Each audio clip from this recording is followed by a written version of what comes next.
ધોરણ 10 વિભાગ બી most IMP પ્રશ્નો. વિદ્યાર્થી મિત્રો 2 માર્ક્સના.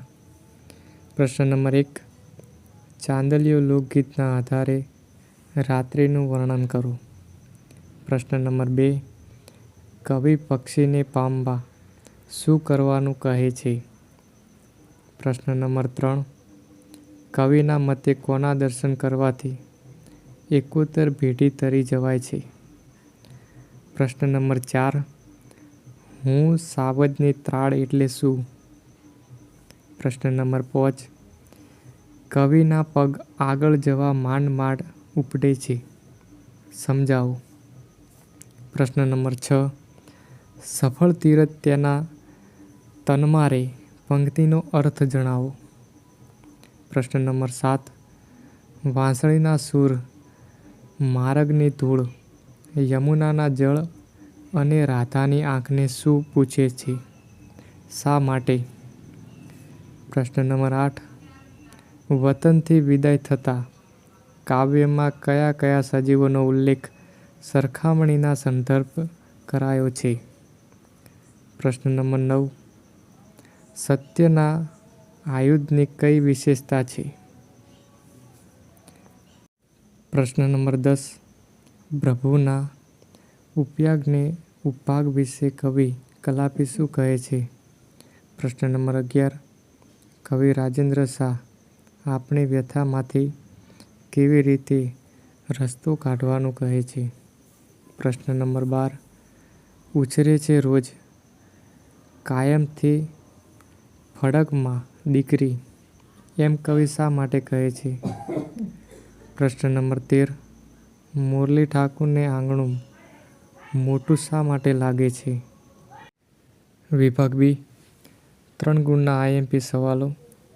વિદ્યાર્થી મિત્રો, પ્રશ્ન નંબર 1, શીલવંત સાધુ તમે કોને કહેશો તે કાવ્યના આધારે જણાવો. પ્રશ્ન નંબર 2, માધવને દીઠો છે ક્યાંય કાવ્યનો મધ્યવર્તી વિચાર સ્પષ્ટ કરો.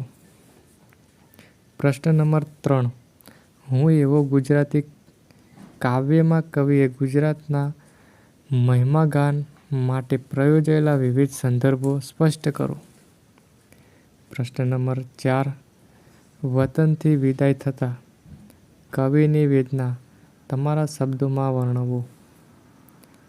પ્રશ્ન નંબર 5, શિકારીને કાવ્યમાં કવિ પ્રકૃતિ જગત અને પ્રાણી જગતનું સૌહાર્દ કઈ રીતે રજૂ કરે છે.